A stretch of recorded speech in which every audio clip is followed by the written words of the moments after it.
하나 둘 하나 둘. 예, 되죠. 네, 안녕하십니까.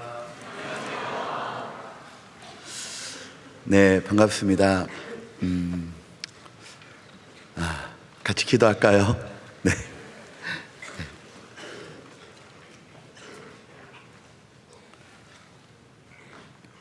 저희를 사랑하시는 아버지 하나님, 오늘 저희들에게 이렇게 또 말씀을 배울 수 있는 기회를 주셔서 감사합니다. 이번 동계 수련회를 통해서 저희들의 영혼에 은혜를 듬뿍 부어주시길 원합니다.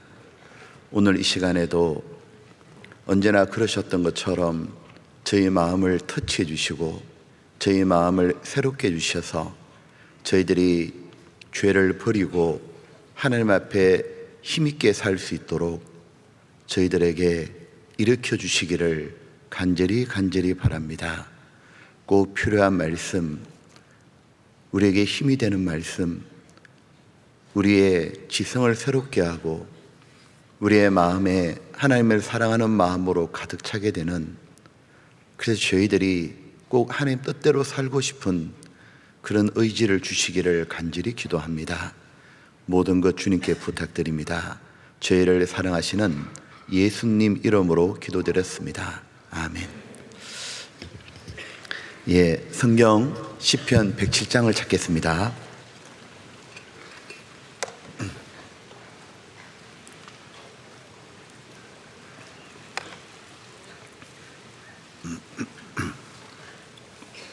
시편 107장 23절입니다.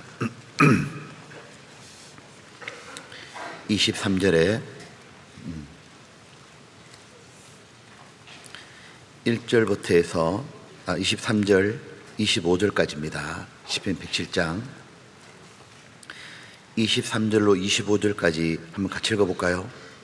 선척을 바다에 띄우며 큰 물에서 영업하는 자는 여호와의 행사와 그 기사를 바다에서 보나니 여호와께서 명하신즉 광풍이 일어나서 바다 물결을 일으키는도다. 자, 이번에 시편 107장을 배우고 있죠. 시편 107장을 이렇게 읽어보게 되면 기본적으로 네 가지 그림을 볼 수 있어요. 자, 우리는 어제하고 오늘 아침에 두 가지의 그림을 봤을 겁니다. 이런 거죠. 어제는 이 광야에서 이 성으로, 도시로 우리를 인도해 주신 하나님을 봤어요. 그리고 오늘 오전에는 감옥에서 해방시켜서 자유를 주시는 하나님을 봤습니다. 이 광야는 물이 없고 양식이 없으니까 사람이 살 수가 없잖아요. 감옥에서도 사람이 계속 살 수가 없잖아요. 자유 없이 살 수는 없잖아요. 지금 이 모든 것은 세상을 가리키죠. 이 세상에서 우리가 도저히 살 수가 없는데, 바로 하나님의 영원한 도성 천국, 또 영원한 자유가 있는 천국, 우리를 구원해서 세상에서 구원해서 천국을 이끌어주는 걸 보여주시는 겁니다. 이제 세 번째 그림은 무엇이냐면은 이렇게 표현되어 있죠. 바다에서 항구로 인도하시는 하나님을 보여주는 겁니다. 지금 이제 이 세상은 바다고 항구는 천국인 겁니다. 또 107장에 보게 되면 이렇게 되어 있었죠. 선척을 바다에 띄우며 큰 물에서 영업하는 자는, 이 배가 바다에 떠 있는데 배는 바다에서 계속 있을 수가 없잖아요. 배는 항구로 들어가고 싶은 겁니다. 저희를 소원의 항구로 인도하시는도다. 여기 어떻게 비유하고 계시냐면 사람을 배에다 비유하신 겁니다. 선척, 선박, 배를 말하잖아요. 그러니까 이 세상은 바다고, 그리고 이제 항구는 천국인 겁니다. 사람은 배에다 비유하고 계신 거예요. 배에 타고 있는 어부들에다 비유하고 계신 겁니다. 자, 이제 오늘 이 시간에는 이 바다와 항구에 대해서 제가 배워보려고 합니다. 먼저 이 세상은 위험한 바다와 같은 거예요. 자, 이 바다는 잔잔한 것 같지만 갑자기 바람이 불고 풍랑이 일면 심하게 파도가 몰아치잖아요. 그러니까 바다는 항상 어떻게 변할지 모르는 거예요. 늘 불안하잖아요. 그리고 바다는 너무 위험하죠. 언제 죽을지 모르는 것입니다. 이 세상도 그런 거예요. 항상 위험하고 내일 일을 아무도 보장 못하죠. 그러니까 사람이 이 물이 없는, 양식이 없는 광야에 살 수 없는 것처럼 사람은 바다에서 계속 살 수는 없잖아요. 자, 여기 보면 이렇게 표현되어 있습니다. 앞에 여호와께서 명하신즉 이 바다에 광풍이 일어나서 바다 물결을 일으키는도다. 여기 이 광풍이 일어나면은 잔잔한 바다인 줄 알았는데 바다 물결을 일으키는도다. 파도가 친다 그 말이잖아요. 지금 배가 이제 항해하고 있는데 갑자기 폭풍우를 만난 거예요. 그럼 뭐 어떻게 될지 한번 상상해 봐요. 이렇게 표현하고 있습니다. 이 태풍을 만나면은 아무리 큰 배라도 100% 안전을 보장할 수 없잖아요. 근데 만약에 작은 배이면 어떻게 될까? 이 폭풍을 만나면 감당이 안 되잖아요. 이렇게 표현하고 있습니다. 26절에 보게 되면 저희가 하늘에 올라갔다가 깊은 곳에 내리니 그 위험을 인하여 그 영혼이 녹는도다. 만약에 한 10m 정도 되는 파도가 치면 배가 하늘로 완전히 높이 솟구치는 거 있잖아요. 갑자기 또 바다 저 밑바닥까지 꺼지는 거 있잖아요. 배가 곡 전복될 거 있잖아요. 그러니까 배에 탄 사람들은 죽음의 공포에 젖어가지고 어쩔 줄을 모르는 거예요. 그동안에 인간의 모든 항해 기술, 그동안 배를 탔던 경험 아무 소용이 없잖아요. 폭풍우 만나면, 태풍 만나면 아무 방법이 없는 거예요. 절망 속에 혼이 나가는 겁니다. 그래서 이렇게 표현한 겁니다. 여기 보면 그 영혼이 녹는도다. 어쩔 바를 모르는 거예요. 여기에 저희가 이리저리 구르며 취한 자같이 비틀거리니 지각이 혼돈하도다. 이 갑판 위에 이리저리 막 굴러다닐 거 아니에요. 술 취한 사람이 비틀비틀거리는 것처럼 이 배가 흔들리니까 사람이 어쩔 줄을 모르잖아요. 정신이 나가는 거예요. 자, 이런 상황에서 인간이 할 수 있는 것은 아무것도 없습니다. 이 태풍 속에 원양어선 탔던 분 제가 만난 적이 있는데요.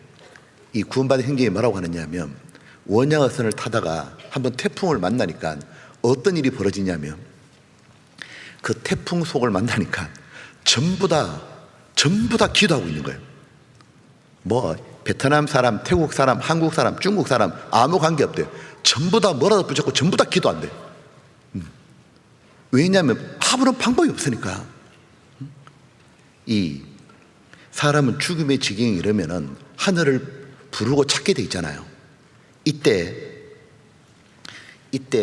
인간이 할 수 있는 건 딱 한 가지입니다. 뭐냐면 근심 중에 여호와께 부르짖음에 여호와께 부르짖어야 되죠. 이 바다를 만드신 하나님께 간절히 부르짖는 거죠. 그 사람이 소원이 뭐겠어요? 이 광풍 속에 폭풍 속에서 살아남아가지고 그 안전한 항구에 도착하기를 자기가 그렇게 될 수 있다면 얼마나 좋겠어요. 그 항구는 소원의 항구입니다. 너무너무 살고 싶고 도착하고 싶은 항구잖아요. 그래서 여기 보면 저희를 소원의 항구로 인도하시는도다. 그때 하나님께서 이렇게 하신다는 겁니다. 광풍을 평정히 하사 물결로 잔잔케 하시는도다. 저희가 평안함을 인하여 기뻐하는 중에 여호와께서 저희를 소원의 항구로 인도하시는도다. 그때 하나님께서 이 바다를 잠잠하게 하고 다시 이 소원을 했던 그 항구에 도착해 하니까 너무 감사하고 깊어서 어쩔 줄을 몰란다는 거예요. 자, 이런 일들이 바다에 보면 일어나잖아요. 하나님이 왜 이렇게 했냐 하면은 우리 영혼 속에 일어난 일을 설명해 주시는 거잖아요. 이 세상은 아담이 범죄함으로 말미암아 가지고 인생은 이 인생의 바다는 늘 잔잔한 게 아니에요. 사람이 한 7, 80년 살잖아요. 항상 인생이 평온한 게 아니잖아요. 갑자기 광풍이 몰아오는 거예요. 갑자기 내 인생에 태풍이 몰아치는 거예요. 그러면 사람이 어쩔 줄을 몰라 하잖아요. 내 인생에 갑자기 수고와 슬픔의 폭풍이 몰려오기도 하고 시련과 고통의 광풍이 일어나기도 하고 풍랑이 일어나고 배신의 높은 파도를 맞아가지고 좌절의 깊은 데 떨어질 것 같은 거예요. 사람이 그러면 도저히 서 있을 수도 없고 곧 죽을 것 같잖아요. 끝도 없는 바다 속에 끝도 없는 바닥으로 떨어지는 것 같으니까 정신이 없는 거예요. 그리고 가장 높은 파도가 한번 칩니다. 죽음의 공포가 몰아치는 거예요. 그러면 어쩔 줄을 몰라 하는 거예요. 사람은 죽음 앞에서 아무런 방법이 없잖아요. 영혼이 녹는 것 같은 거예요. 그리고 이제 우리가 성경을 딱 펴보게 되면은 이 죄와 심판의 폭풍을 만납니다. 하나님의 살아계신 걸 발견하고 자신이 죄인인 걸 알고 죽고 난 다음에 지옥에 떨어진 걸 깨달을 때 그보다 더 높은 파도를 겪어본 적이 없는 거예요. 그 파도 앞에서는 그동안 내 모든 방법이 아무 소용이 없잖아요. 그때 마음이 너무 두려워가지고 마음이 요동하는데 심한 풍랑이 일어나고 불안해서 어쩔 줄을 몰라 하는 겁니다. 그때 하나님을 간절히 찾는 사람, 전심으로 하나님을 찾는 사람, 그 사람이 바로 하나님이 만나게 되는 거예요. 하나님은 간절히 하나님을 찾는 사람에게 전심으로 나를 찾고 찾는 자에게 만나주리라.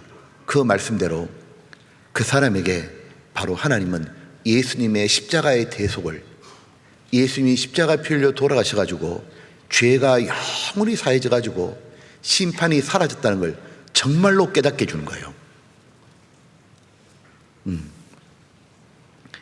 이 정말로 확실히 구원받았어요. 진짜 확실히 구원받으면 어떤 일이 벌어지냐면 내 마음에 두려움의 풍랑이 물러가는 거예요. 내 마음이 고요하고 잔잔해지는 거예요. 평안이 오는 거예요. 너희에게 평강이 있을지어다.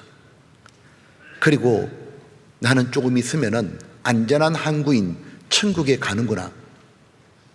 바로 소원의 항구가 딱 생기는 거예요.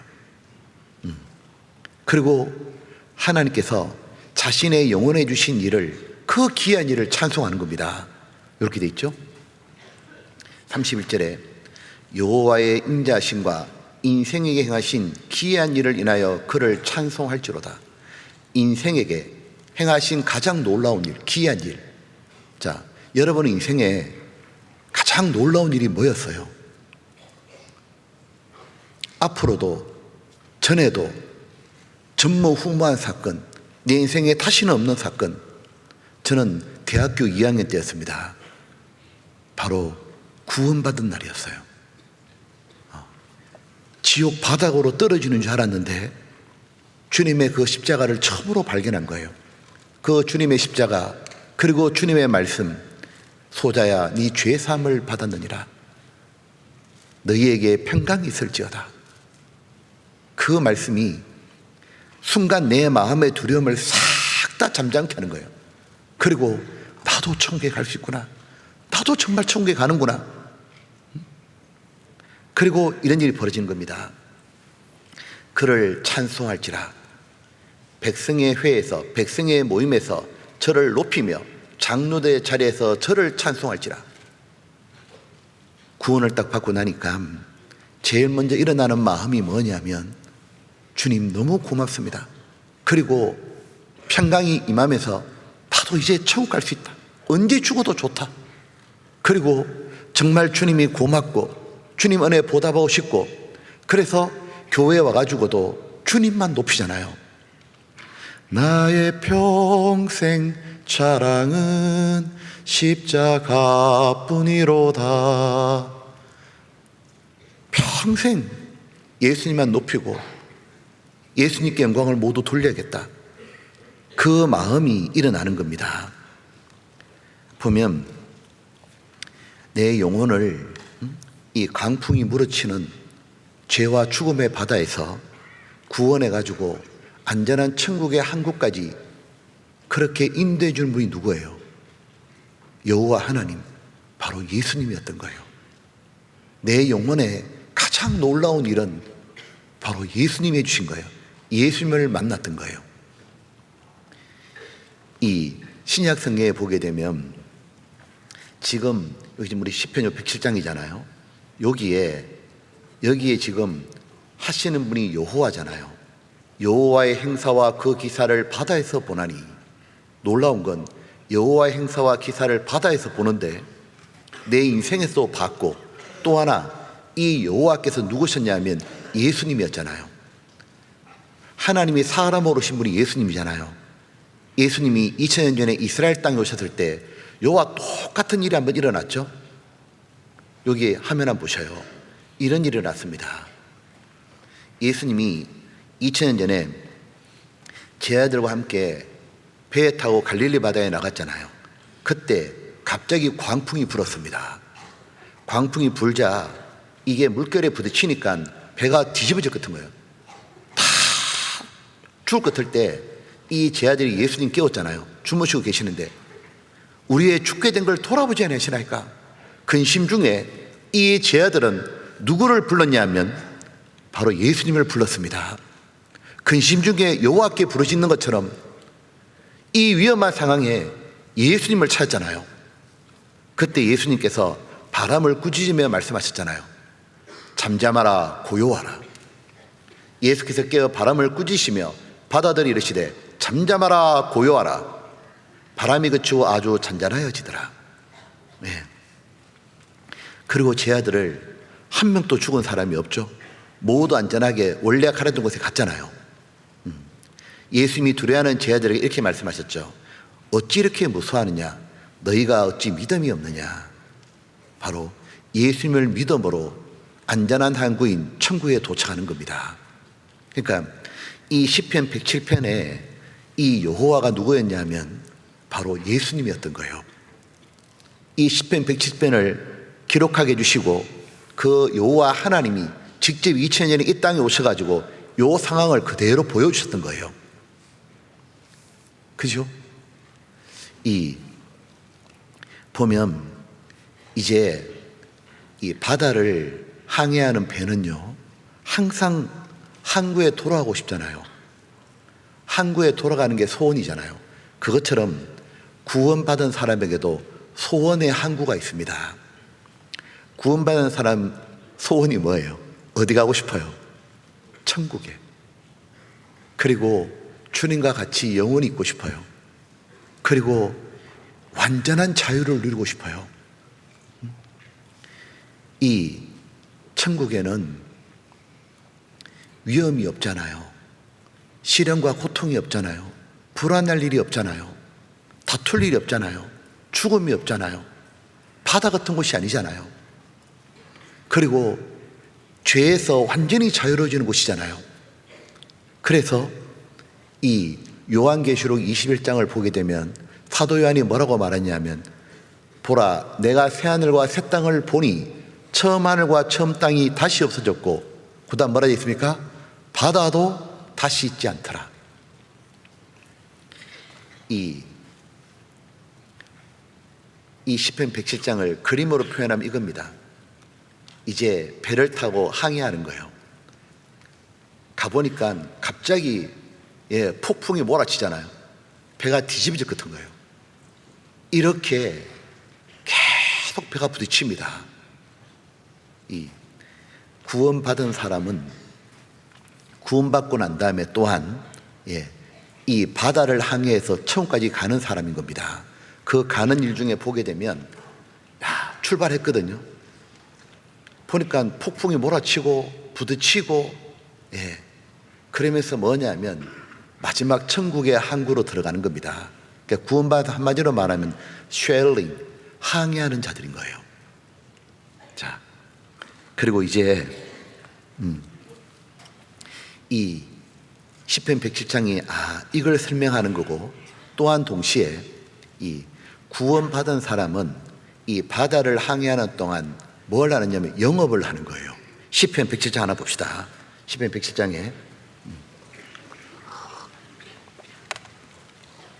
107장 여기 23절이죠. 요 구절이 참 중요하죠. 23절 1절 같이 읽어봅시다. 순척을 바다에 띄우며 큰 물에서 영업하는 자는, 자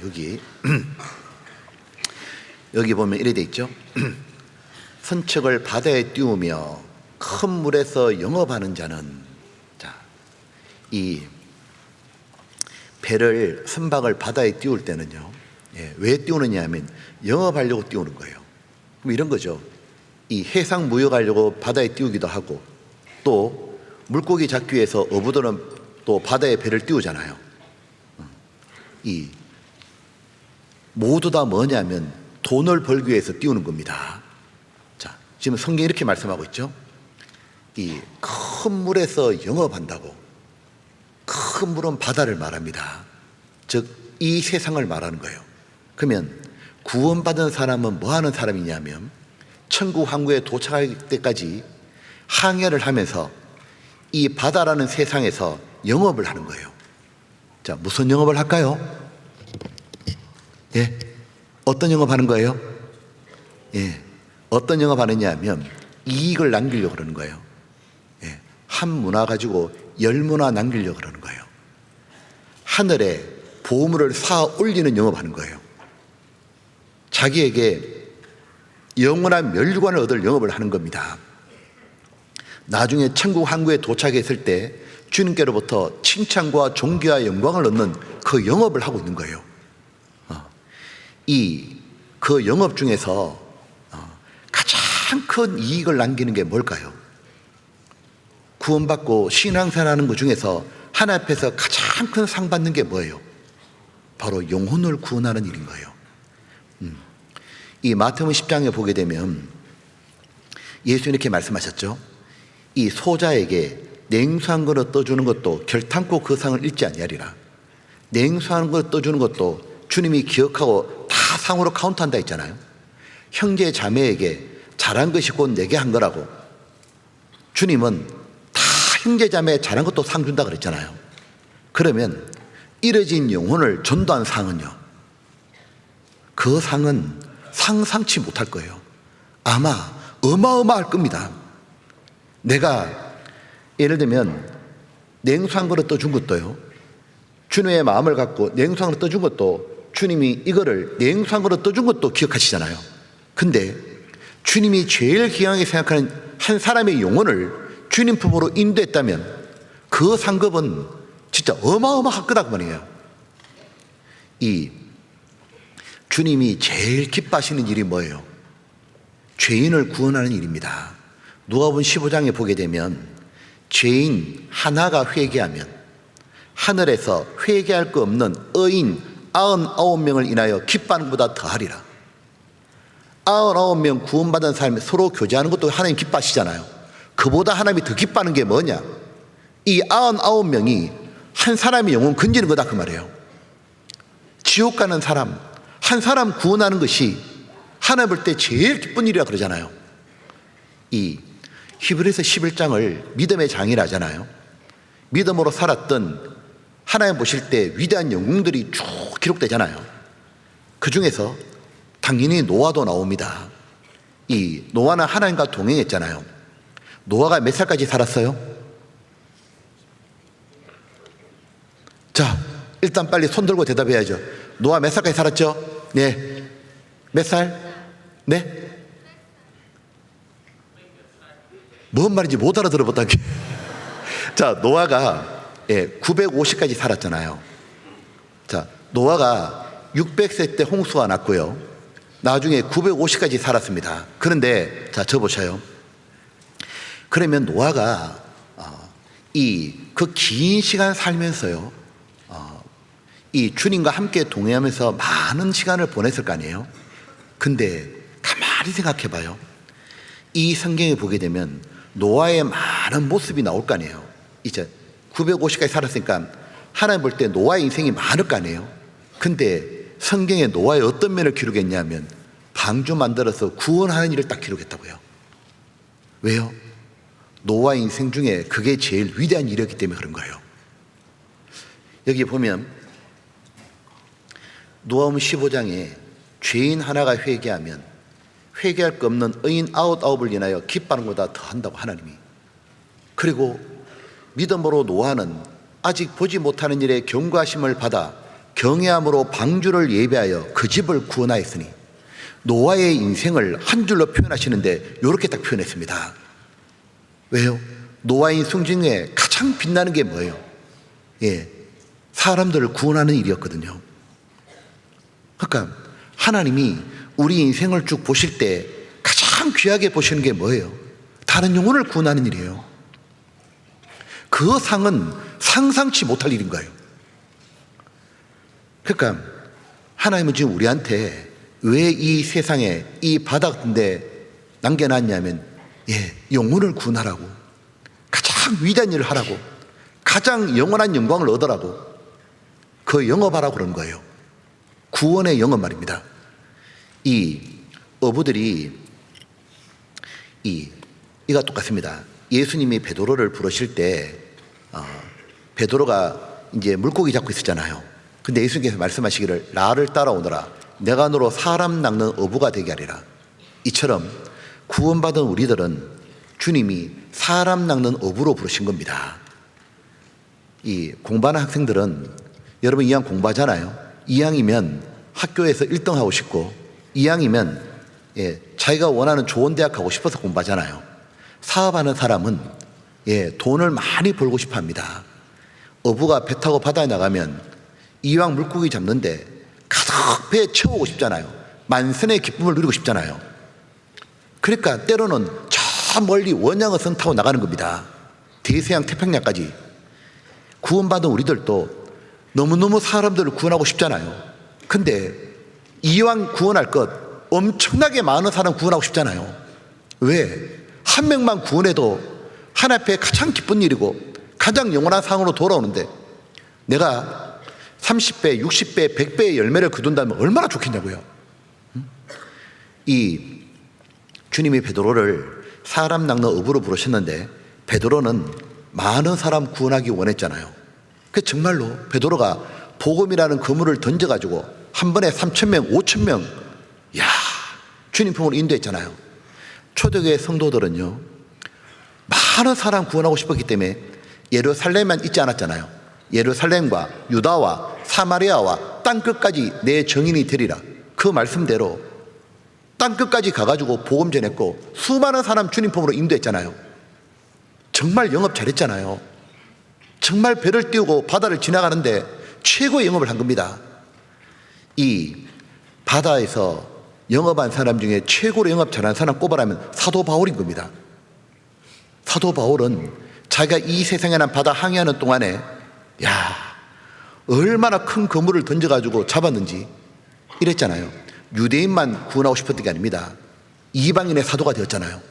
그래서 예루살렘을 넘어서가지고 아시아 쪽, 그리스 쪽, 유럽이잖아요. 나중에 로마까지, 로마에서도 당시 땅끝이라 불렸던 스페인까지 복음 전하기 원했고 수많은 사람 구원했고 교회를 세웠잖아요.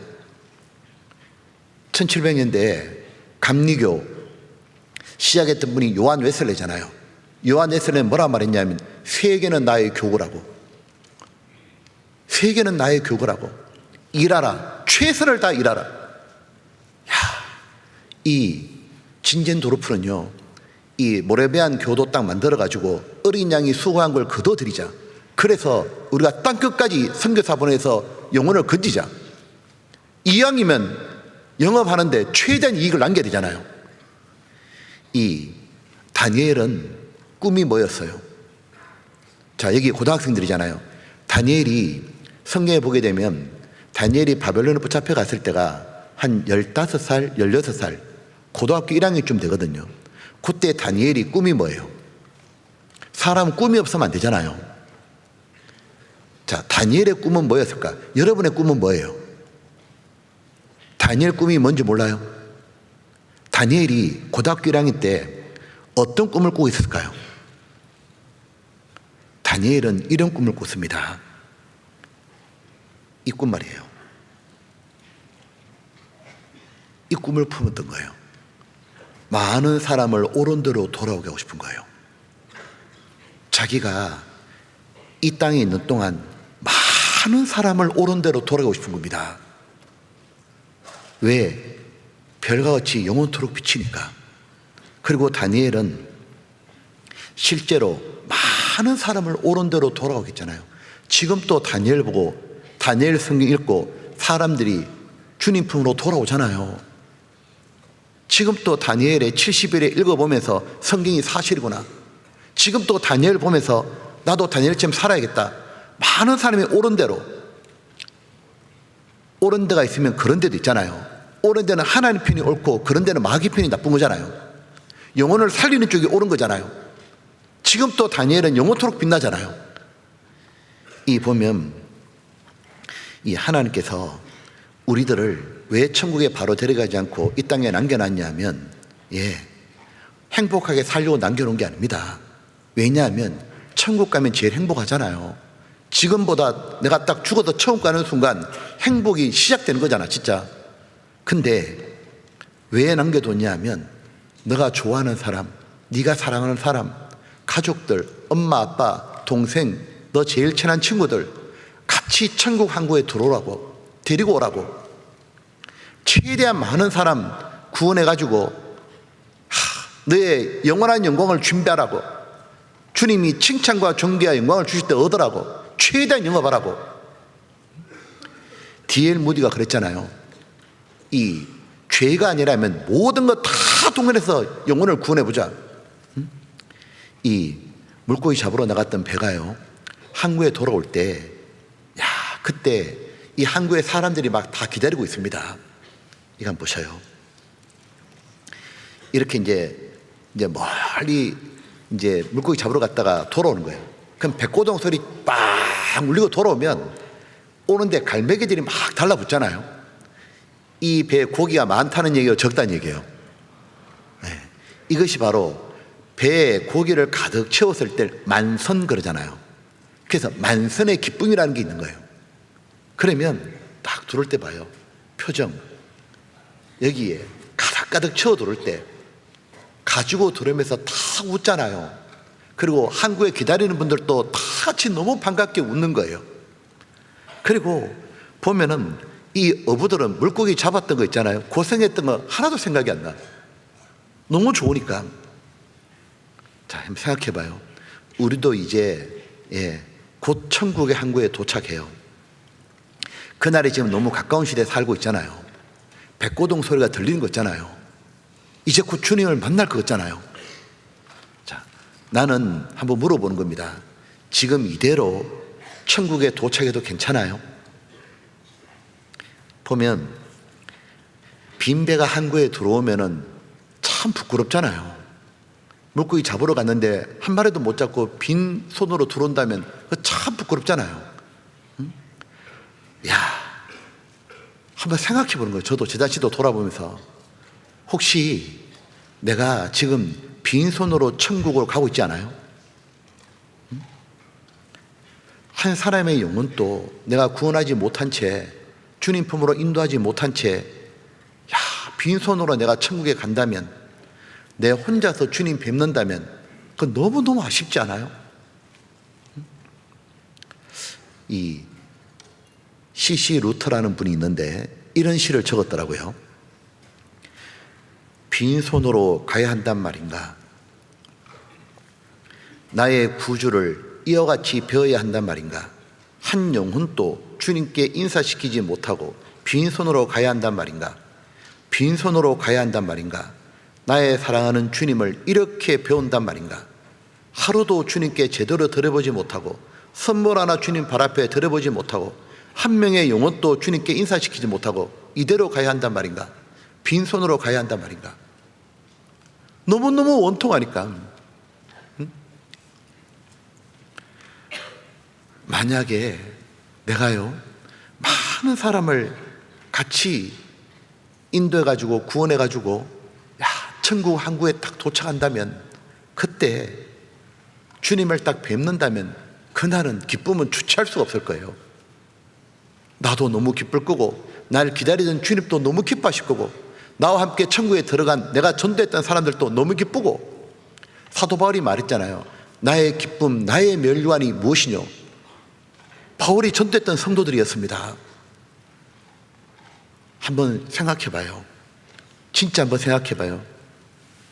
내가 지금 고등학생이지만 내가 구원받고 지금까지 몇 사람을 주님 품으로 인도했는지, 작년 2023년에는 내가 몇 사람 인도했는지, 그리고 올해 2025년이 시작됐잖아요. 몇 명 인도할 건지, 그리고 내가 주님 뵙기 전에 몇 사람을 주님 품으로 인도하고 싶어요. 만선의 기쁨을 누려야 되잖아요. 자, 어떻게 해야 내가 많은 사람을 정말 구원할 수 있을까? 이건 내 인생의 제일 중요한 문제예요. 왜냐하면 내가 이 땅에 살아있는 이유잖아요. 남겨진 이유잖아요. 죽지 않고 살아서 여호와 행사를 선포하리로다. 내가 지금 가장 중요한 문제를 오늘 지금 배우는 거예요. 내가 지금까지 아무 생각 없이 교회에 왔다 갔다 했다면 이제는 달라져야 돼요. 깊이 생각해야 돼요. 내가 잠시 뒤에 주님 뵐 텐데 내가 몇 사람을 주님 품으로 인도해서 가야 될까? 어떻게 하면은 내가 정말 이 영혼들을 주님 품으로 인도할 수 있을까? 이 문제를 오늘 정말 한번 생각해 봅시다. 주님께서 이 어부를 가지고 설명해 주신 겁니다. 어부들이 배를 띄워가지고 영업하잖아요. 그러면 어떤 어부들은 배에 물고기를 가득 채워오는데, 그 어부들이 배에 가득 채우는 비결이 뭘까? 그걸 보고 우리가 교훈을 받는 거예요. 자, 일단 이게 있습니다. 이 어부들의 특징이 뭐냐면, 어부들은 믿음이 확실해야 됩니다. 어떤 믿음이냐면, 어부들이 바다에 나가면 바다 속에 물고기가 보여요, 안 보여요? 안 보이잖아요. 근데 어부들은 이 바다 속이 안 보이는데 바다에 물고기가 분명히 있다고 믿고 그물 던지는 거예요. 그죠? 이처럼 누가 영혼을 건질 수 있냐면 믿음이 확고한 사람입니다. 이 눈으로 하나님을 보지 못했지만 하나님이 계신 게 100% 사실이고 이 성경이 100% 사실인 걸 믿는 사람. 사람은 영혼이 있기 때문에 죽으면 끝이 아니고 죽고 나면 천국 아니면 지옥에서 영원히 보낸다는 것을 확실히 믿는 사람. 그리고 사람은 아무리 착한 사람도 다 죄인으로 태어났기 때문에 이대로 죽으면 지옥에 떨어지는 걸 아는 사람.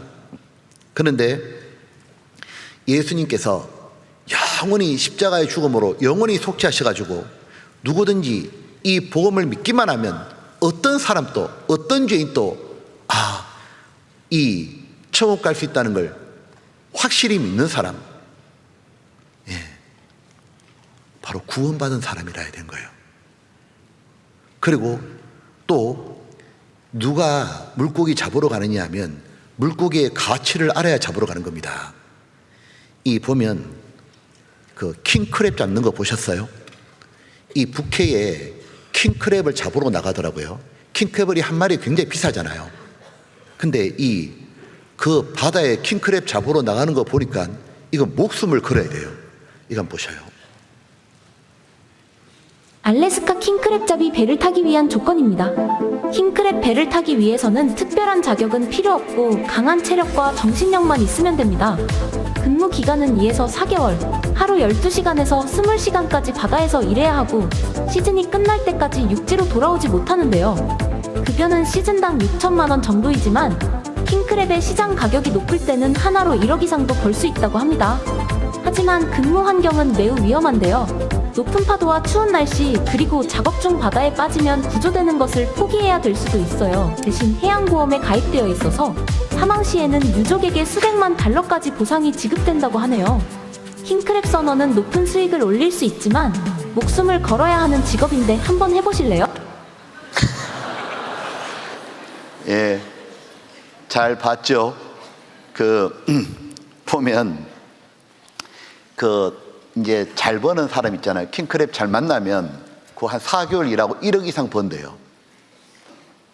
그러니까 그 킹크랩의 가치를 아니까 그 목숨 걸고 저 파도 치는 데 들어가는 거예요. 그것처럼 누가 영혼을 구원하려고 그렇게 간절히 애쓰고 노력하는 걸까? 그것은 한 사람의 영혼이 얼마나 귀한지를 아는 사람이에요. 그리고 그 영혼을 불쌍히 한 사람인 거예요.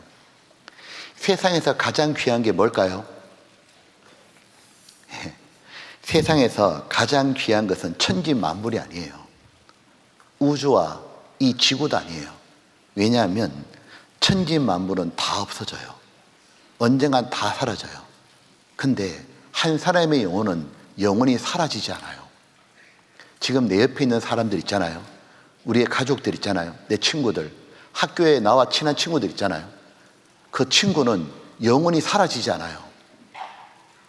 보면 잠시 뒤에 이 친구가 지옥에서 영원히 고통스럽게 살든지 아니면 천국에서 영원히 기쁘게 살든지, 우리 아빠가 천국에서 영원히 행복 가운데 살든지 아니면 우리 엄마가 영원한 불구덩이에 들어가서 지옥관의 고통 가운데 살든지, 사람은 사라지지가 않는 거예요. 하늘과 땅 천지 만물은 모두 사라져도 한 사람의 영혼은 영원히 있는 거예요. 그러니까 이 영혼을 정말 귀하게 생각하는 거예요. 이 구세군을 창시했던 사람이 윌리엄 부스잖아요. 이 윌리엄 부스는 구원받고 난 다음에 이 복음을 전하는데 자기 인생을 다 바치기로 결단했습니다. 당시 영국은 이 1800년대 말 1900년대 초니까요. 이 산업혁명이 일어나가지고 사람들이 일자를 잃고 나니까 할 일이 없으니까 술 마시고 술집 가고 막 나쁜 짓 하고 흥청망청 살아가는 거예요. 늘 폭력이 일삼고 막 여기저기 욕조리가 나오고 사회가 완전히 혼란스러울 때예요. 그때 보니까 돈 있는 사람은 정말 부자로 살지만 대부분 너무 비참하고 가난하게 살아가는 거예요.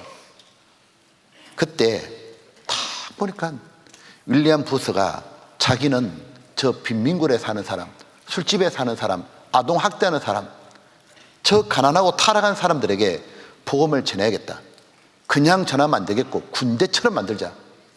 하나님의 군대가 있으니까 구원받은 사람을 어떻게 했냐면 군복 같은 거 딱 입고요, 거리에 행진을 딱 하는 거예요.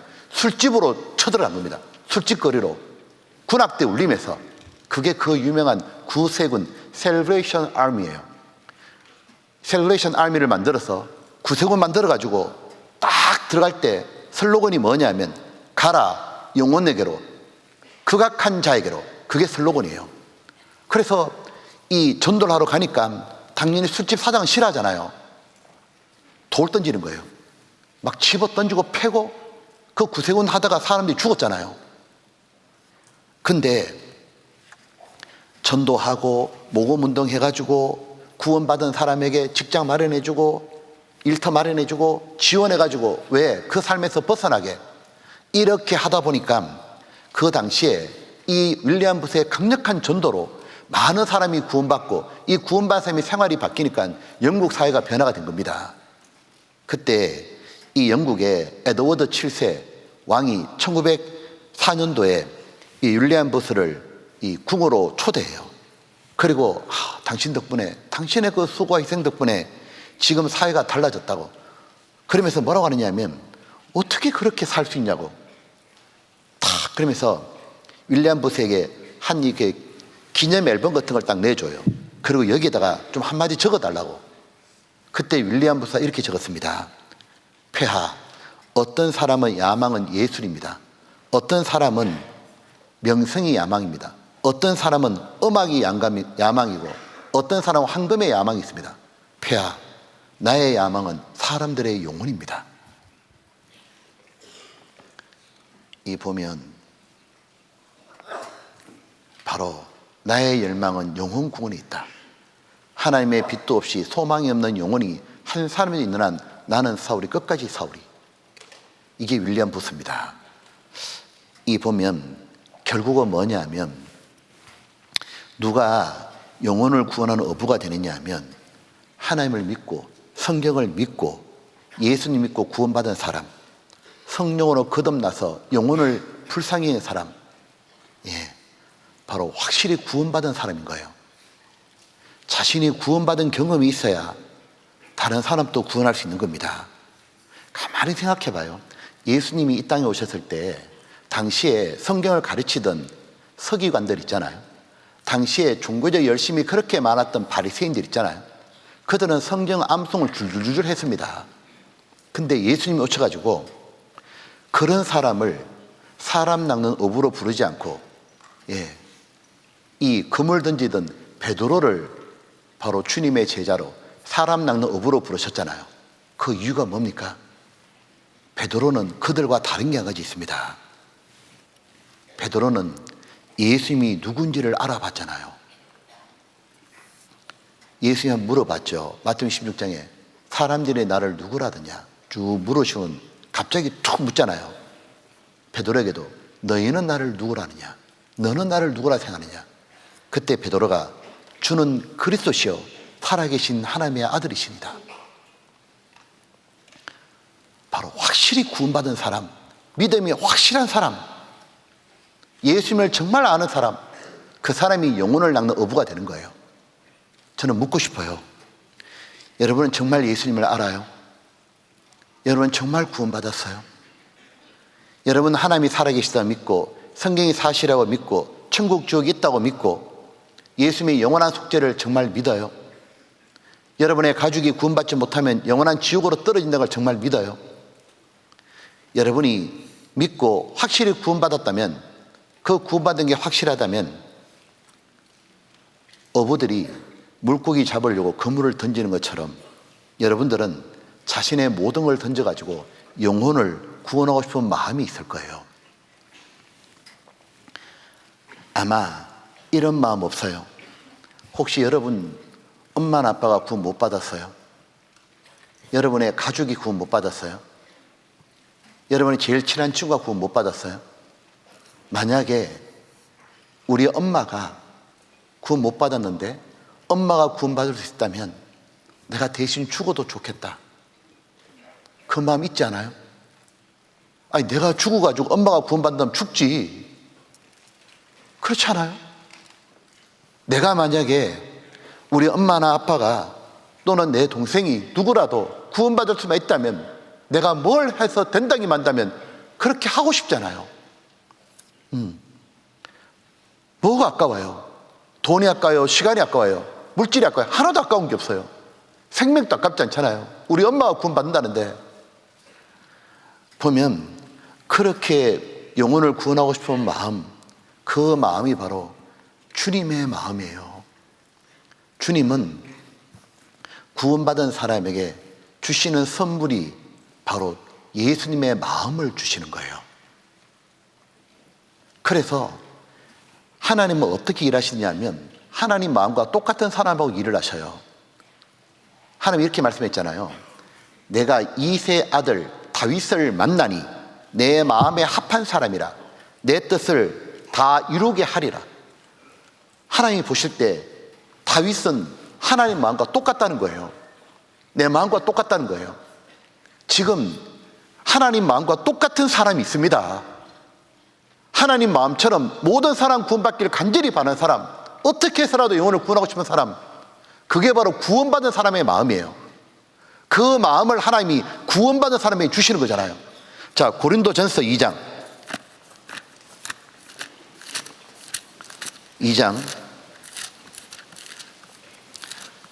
고린도전서 2장 16절입니다. 16절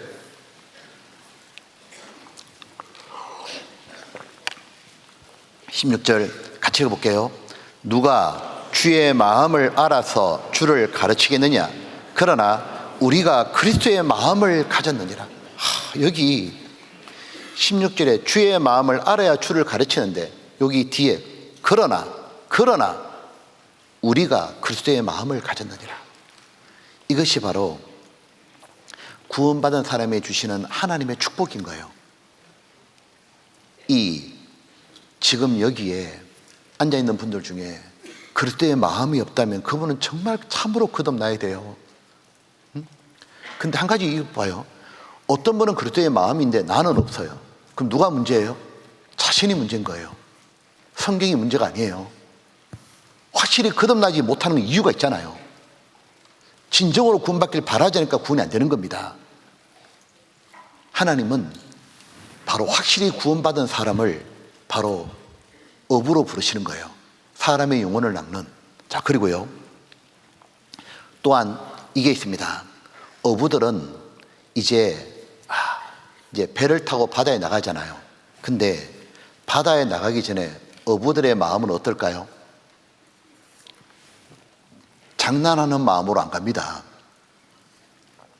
대단한 단단한 각오를 하고 나가요.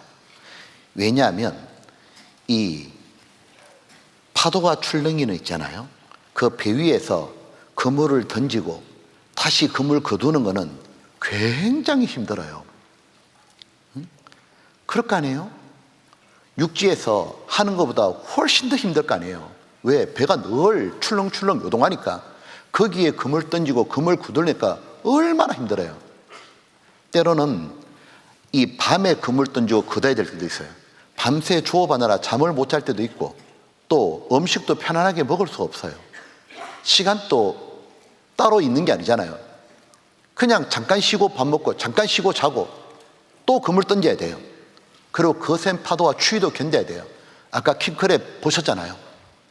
그러니까 처음부터 나갈 때 이거 수고하고 고생하겠다, 아예 각오를 해야 되잖아요. 또 용기도 있어야 돼요. 왜냐하면 바다 상황이 어떻게 바뀔지 아무도 모르니까. 바다는 너무 위험하잖아요. 그러니까 잘못하면 죽을 수도 있잖아요. 그래서 출항하기 전에 이 선원들이 그런다잖아요. 자기 아이 얼굴 한번 보고 또 간다고. 왜 못 볼지도 모르니까. 그것처럼 이 어부가 처음부터 고생할 각오하고 담대히 바다에 나가는 것처럼, 영혼을 구원하는 사람도 이래야 됩니다. 수고하고 고생하고 희생할 각오를 해야 돼요. 이 아이를 얻기 위해 가지고 부모는 피를 흘려야 되죠. 배도 아파야 되고 출산의 고통을 겪어야 아이를 얻잖아요. 이처럼 물고기 잡으려는 어부도 수고하고 고생해야 얻습니다. 영혼을 구원하려는 사람도 수고하고 고생하고 희생하고 욕먹을 각오를 해야 되는 거예요. 사도 바울이 어떻게 그렇게 많은 사람을 구원했을까? 복음을 위해서 수고와 희생을 했잖아요. 모든 걸 바치고 자기 목숨까지 바치려고 그랬잖아요. 각오가 달라요. 각오가. 바울은 뭐라고 하느냐 하면 이 고린도서 12장에 보게 되면 내가 네 영혼을 위하여 크게 기뻐함으로 재물을 허비하고, 돈이 문제가 아니다, 또 내 자신까지 허비하리니, 내가 너 영혼을 구원하고 세울 수만 있다면 돈이 문제냐, 내 자신까지 모두 바칠 거다고. 자, 이 각오가 다릅니다. 여기 사도행전 21장 하나 봅시다. 사도행전 21장 아예 고생할 각오를 아예 딱 합니다. 21장에 13절입니다. 이렇게 돼 있죠. 13절. 자, 바울이 대답하되 너희가 어찌하여 울어 내 마음을 상하게 하느냐. 같이 볼까요? 나는 주 예수의 이름을 위하여 결박받을 뿐 아니라 예루살렘에서 죽을 것도 각오하였노라. 죽을 것도 각오했노라. 사도행전 20장 23절. 오직 성령이, 22절부터 보라 이제 나는 심령의 매임을 받아 예루살렘으로 가는데 거기서 무슨 일을 만나는지 알지 못하도다. 바다에 나갈 때 심령이 똑같죠. 뭔 일을 할지 모르잖아요. 23절. 오직 성령이 각 성에서 내게 전가하여 결박과 환난이 나를 기다린다 하시나. 결박과 환난이 기다리는데 나의 달려갈 길과 주 예수께 받은 사명 곧 하나님의 은혜의 복음 전가를 마치려면은 같이 해볼까요? 나의 생명을 조금도 귀한 것으로 여기지 아니하노라. 여기 보면 각오가 다르잖아요. 그죠? 자기 모든 걸, 자기 생명까지 아예 걸어버리잖아, 그냥요. 이 예수님께서 이 보면 이제 이 예수님께서 이제 성천하실 기약이 차갔습니다. 그때도 예수님도 어떻게 했냐면 예루살렘에 올라가서 죽기로 굳게 결심하시잖아요. 누가복음 9장입니다. 누가복음 9장 또 하나 봅시다. 각오가 다르잖아요. 각오가. 누가복음 9장 여기 보면 9장 여기 51절입니다. 51절. 자, 한번 같이 읽어볼까요? 예수께서 성천하실 기약이 차감해 예루살렘을 향하여 올라가기로 굳게 결심하시고. 자, 지금 예수님이 예루살렘으로 올라간다는 말씀은 바로 이제 십자가에 못 박혀 돌아가신다는 거예요. 근데 이제 그 일이 앞두고 있는 겁니다. 예수님이 그 십자가 지는 게 쉬운 게 아니잖아요. 그때 예수님이 어떻게 하셨냐? 각오를 하시는 거예요. 각오를. 우리를 구원하기 위해서는 굳게 결심, 단단한 각오하셨잖아요. 내가 정말 많은 사람을 진짜 구원해가지고 천국에 가고 싶어요. 그렇다면 각오가 달라야 돼요. 수고하고 희생할, 십자가를 질 각오를 확실하게 해야 되는 거예요. 단단히 각오해야 돼요. 왜 내가 지금까지 사람들을 못 건지고 시간만 허비했을까요? 이 단호한 결심이 없는 거예요. 마음에 단단한 각오가 없는 거예요. 희생할 각오를 안 하는 거예요. 희생할 각오를 안 하잖아요. 그럼 어떤 일이냐? 핑계와 변명이 계속 생겨요. 게으름에 빠져가지고 전도를 못 하잖아요. 이런저런 핑계 된다고 못 하잖아요.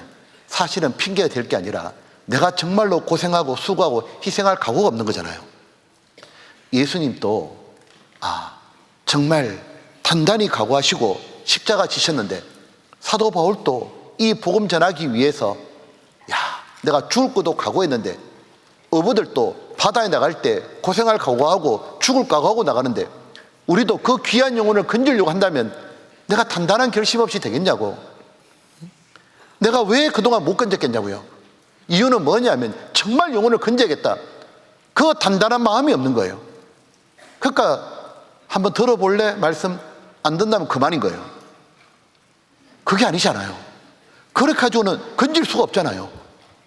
자, 이 예수님도 성천하실 기약이 차갈 때 하늘 앞에 가기 전에 단단히 각오했습니다. 우리도 좀 있으면 천국 항구에 도착하잖아요. 각오가 달라야 됩니다. 또 이 어부들은 바다에 나가면 파도를 만날 수밖에 없잖아요. 때로는 갑자기 바람이 불어가지고 험한 파도 만나기도 하고, 요 육지 가까이에는 바다가 잔잔했었는데 막상 배 타고 좀 멀리 가보니까 이 상황이 완전히 바뀌는 거예요. 갑자기 파도가 몰아치잖아요. 그때 그 파도를 극복해야 물고기 잡을 수 있습니다. 이 보면 우리들도 전도하면은 예상치 못한 파도가 막 일어나잖아요. 자, 몇 가지 파도를 넘어가야 되는데, 첫 번째가 뭐냐면 핍박과 시련이란 파도를 만나는 겁니다. 그걸 극복해야 되잖아요. 이 사도들이 오순절 성령 받고 난 다음에 베드로, 요한부터 해서 기뻐서 막 전도했잖아요. 전도를 시작하니까 동시에 뭔 일이 벌어지냐? 유대인들이 바로 핍박하잖아요. 예수 이름으로 말하지도 말하라고 욕하고 때리고 채찍질했잖아요. 능욕하고. 또 사도 바울이 복음 전할 때는 뭐라고 말했냐면 이단의 개수라고, 저 전염병 같은 놈이라고, 천하에 퍼진 유대인을 다 소욕해 하는 저 완전 코로나처럼 완전 전염병이라고, 전부 다 괴롭게 만든다고, 물들린다고, 이단의 개수라고. 억울한 얘기 들었잖아요. 원통한 얘기 들었고. 근데 한 가지 중요한 겁니다. 놀랍게도 그 핍박과 고난 속에서 구원의 역사가 너무 힘있게 나타났다는 거예요.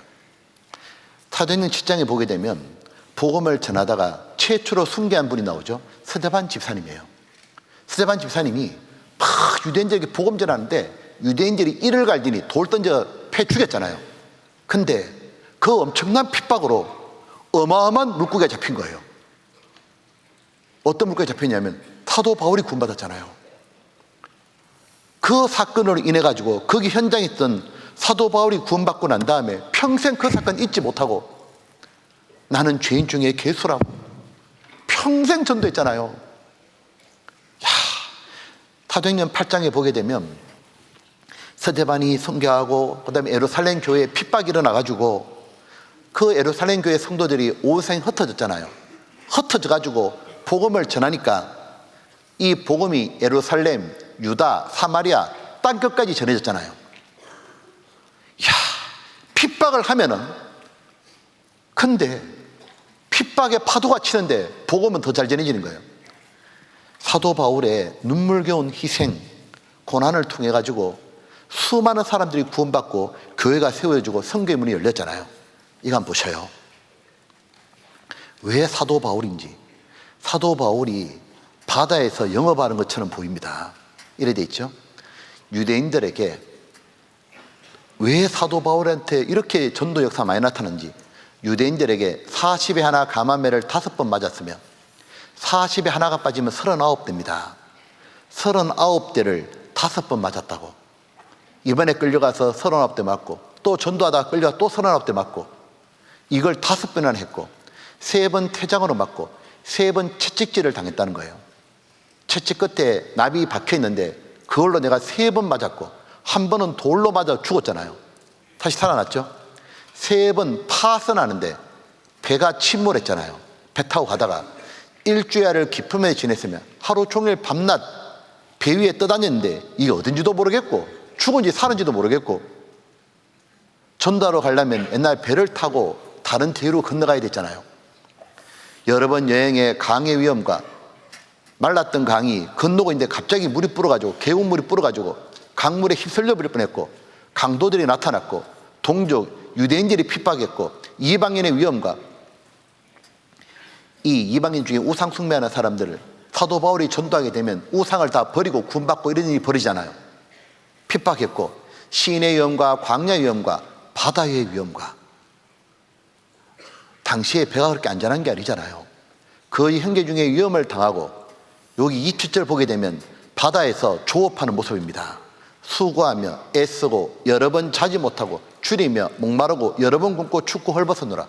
이래야 킹크랩 잡는 거잖아요.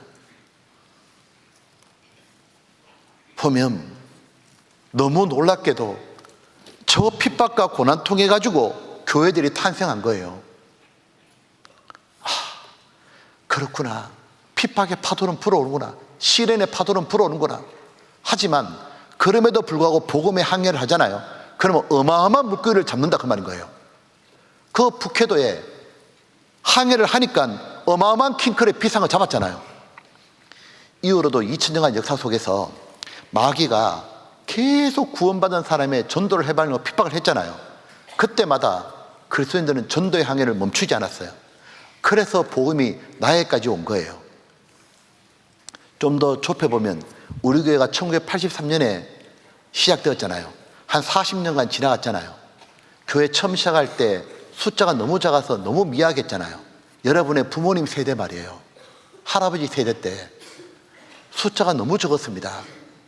그런데 처음에 미약했는데 지금은 창대됐죠. 전국에 230개 교회가 있고 해외 82개 나라에 1100개 이상의 교회가 세워졌습니다. 도대체 어떻게 이런 일이 벌어졌나? 마귀가 해방 안 했습니까? 핍박 안 했습니까? 아닙니다. 제가 88년에 구원받았는데 올해 37년이잖아요. 구원받을 때부터 지금까지 마귀는 변함없이 우리한테 욕했습니다. 그런데 마귀가 해방하고 핍박의 파도를 몰아쳐도 어떻게 이렇게 복음이 많이 전거됐을까? 이유가 뭐냐면 영혼을 구원하려는 전도의 항해를 멈추지 않았던 거예요. 여러분의 부모님들은 그냥 전도한 게 아니에요. 이 핍박과 시련의 파도를 맞았습니다. 그걸 맞이하면서 전도했던 거예요. 이 보면 우리들도 이제 전도하려고 하잖아요. 그러면 당연히 수고해야 되고 희생해야 되고 핍박의 폭풍우도 맞을 거예요. 물론 경건하게 살고자 하는 핍박을 받는다 돼 있잖아요. 전도하려면 잘해줘야 되잖아요. 부모님께도 효도해야 되고 공부도 열심히 해야 되잖아요. 그런데 비웃고 비난도 받잖아요. 심지어 너는 맨날 구원받다 그 말밖에 못하냐고 조롱받을 수도 있어요. 그런데 기억하셔야 돼요. 그 핍박 속에서, 그 고난 속에서 하나님의 능력이 나타나요. 그 킹크랩 잡는 거 잊지 마셔요. 여기 보면 디모데후서 1장 8절, 그러므로 내가 우리 주의 전거와 또는 주를 위해 갇힌 자 된 나를 부끄러워 말고, 같이 읽어볼까요? 오직 하나님의 능력을 좇아 복음과 함께 고난을 받으라. 근데 그 핍박이 있어도 전도하잖아요. 그러면 구원의 역사를 볼 뿐 아니라 어떤 일이 벌어지냐면 하늘에서 상이 크잖아요. 바울의 상이 얼마나 큰 거예요.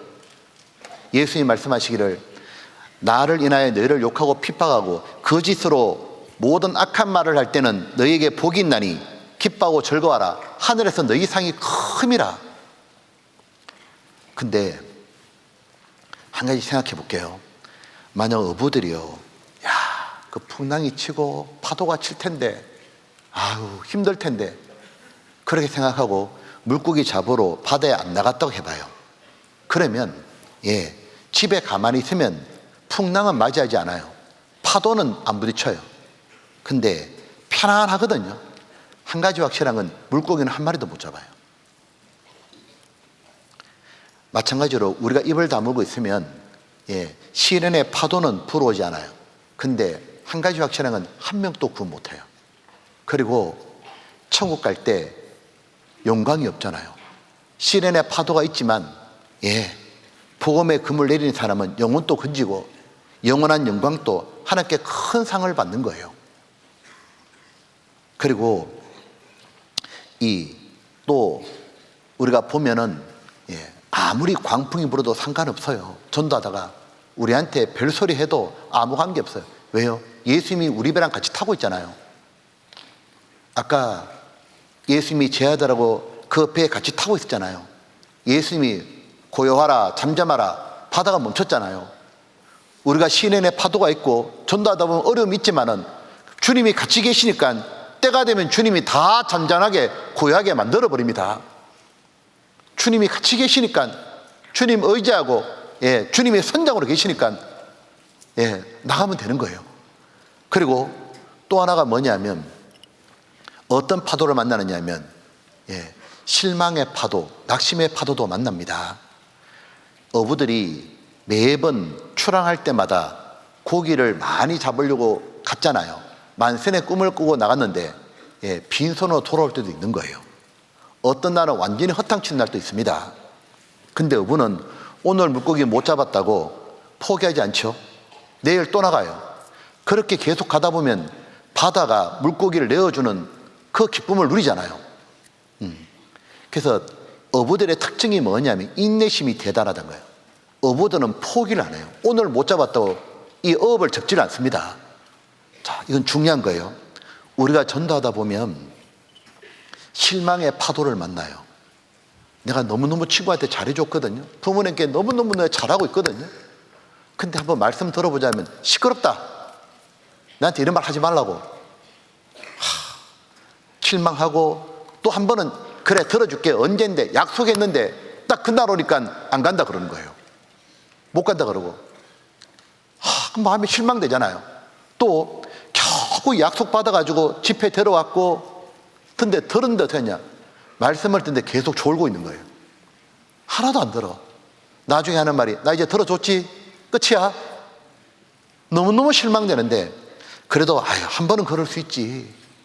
그게 자꾸 반복되잖아요. 실망이 반복되다 보면 나중에는 낙담이 딱 되는 거예요. 실망을 넘어가가지고 낙담에 딱 이러잖아요.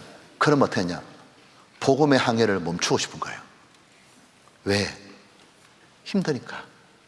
해도 안 될 것 같으니까. 낙심의 파도가 배를 삼키려고 그러는 거예요. 자, 한 가지 알아야 됩니다. 전도는 절대로 쉽게 안 됩니다. 왜냐하면 지상 최대의 과업인 거예요. 작은 집은 뚝딱뚝딱 만들죠. 세계에서 제일 큰 빌딩은 뚝딱뚝딱 안 되잖아요. 몇 년이 걸리잖아요. 지상 최대의 과업, 하나님 보실 때 가장 큰 일이 뭐냐면 영혼을 건지는 일이에요. 쉽게 절대로 안 되죠. 특히 우리 시대는 구원받기가 참 어려운 시대예요. 왜냐, 사람들이 허튼 얘기를 너무 많이 들어가지고 성경과 다른 사상이 너무 많이 잡혀 있는 거예요. 하나님 이렇게 말했잖아요. 여기 보면 창세기 1장에 한번 볼게요. 여기 땅이 혼돈하고 공허하며 흑암이 깊음 위에 있고 하나님의 신은 수면에 운행하시니라. 하나님이 가라사대 빛이 사라짐에 빛이 있었고. 자, 어두운 지구에 빛이 있는 것을 구원받는 과정이라고 이 고린도서에 나오잖아요. 자, 이 지구가 혼돈하고 공허하고 흑암이 깊은 위에 있었습니다. 즉 지구는 깊은 물속에 들어가 있잖아요. 근데 요 지구에 빛이 들어오고 묻이 드러나고 식물, 동물, 사람이 갖춰지잖아요. 근데 일단 빛이 들어와야 되는데 이 빛 들어오는 게 구원입니다. 들어올 때까지 어떤 일이 있었냐? 하나님의 신은 수면에 운행하시니라. 하나님의 신이 성령께서 이렇게 바다 속에 잠긴 지구를 운행하시는 것을 이 히브리어는 이렇게 표현했습니다. 닭이 자기의 이 알을 품고 있는 모습에 비유한 거예요. 닭이 달걀을 이렇게 품고 있으면 품었다고 바로 병아리가 되는 게 아니잖아요. 21일이라는 시간이 지나야 병아리가 태어나잖아요. 맞구나. 당장 되는 게 아니라 최소한 하나님도 20일 동안 품고 지구가 태어난 거구나. 사람이 아이가 태어나고 싶다 해서 바로 태어난 게 아니잖아요. 엄마 뱃속에 10개월 지나야 태어나잖아요. 그것처럼 우리들이 전도가 단번에 되는 게 아니라 그렇구나, 오랫동안 참는 가운데 반복하는 가운데 전도가 되는 겁니다.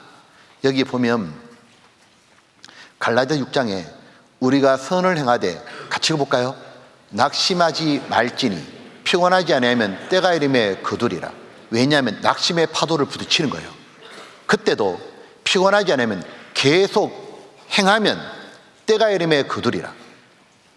이 하나님께서 이 잠언 30장에 보게 되면은 왜 위풍 있게 다니는 것이 선옷이 있다 그랬잖아요. 거기 보면 위풍에 다니는 것 중에 사자도 있고 그 다음에 수염수도 있고 또 사냥개가 있잖아요. 그 하나님이 사냥개를 잘 보라 그랬습니다. 근데 하나님 딱 보시니까 사냥개가 뭐라고 표현하시냐면 잘 걸으면 위풍 있게 다닌다. 위풍 있게 다닌다는 말이 히브리어로 뭐냐면 하나님 보시기에 좋았더랍니다. 토브란 단어거든요. 하나님 보실 때 너무 마음에 드는 것, 너무 좋게 보이는 것, 선이 보이는 것, 딱이다. 그게 뭐냐면 사냥개 같은 사람이라는 거예요. 사냥개가 뭐냐면 주인이 이 어떤 표적을 주고 저 짐승을 딱 가리키고 쫓아가라 그러잖아요. 그러면 사냥개는 끝까지 따라가요. 끝까지.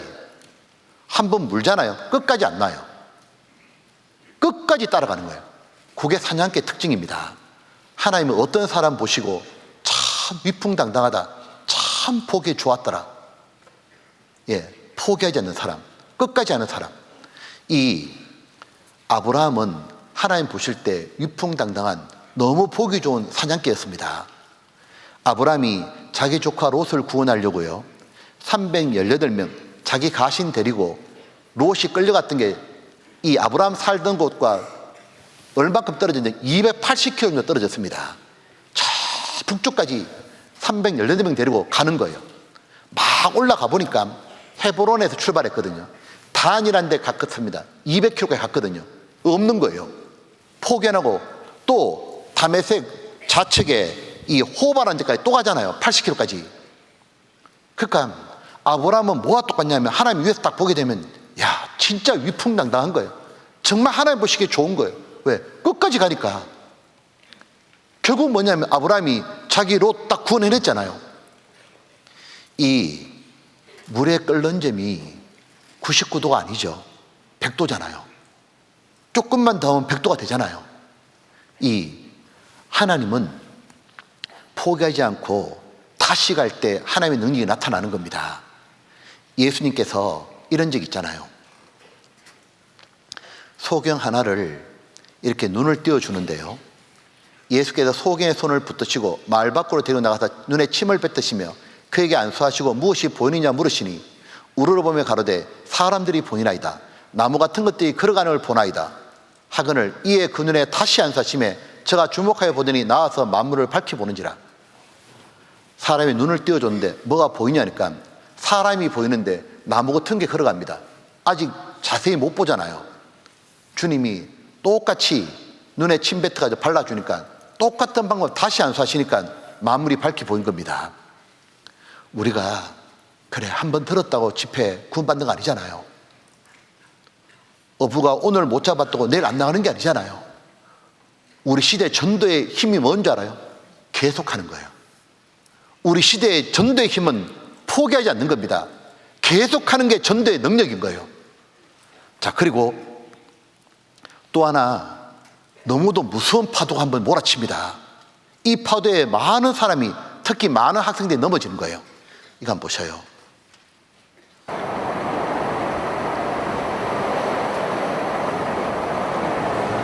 헌데 이른 새벽부터 바다 날씨가 심상치 않다.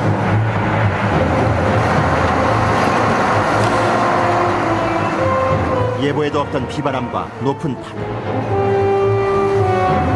점점 거세지는 파도 속에 조란 위험도 도사리고 있는 상황.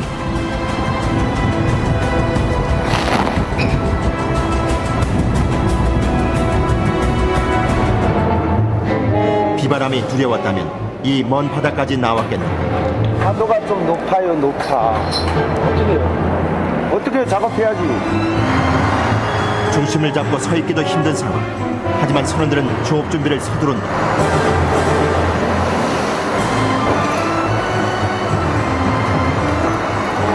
배가 솟아올랐다 내렸다를 반복하는 거친 파도.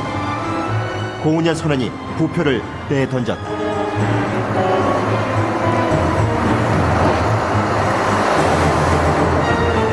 비바람을 뚫고 1차 투승 작업이 시작됐다.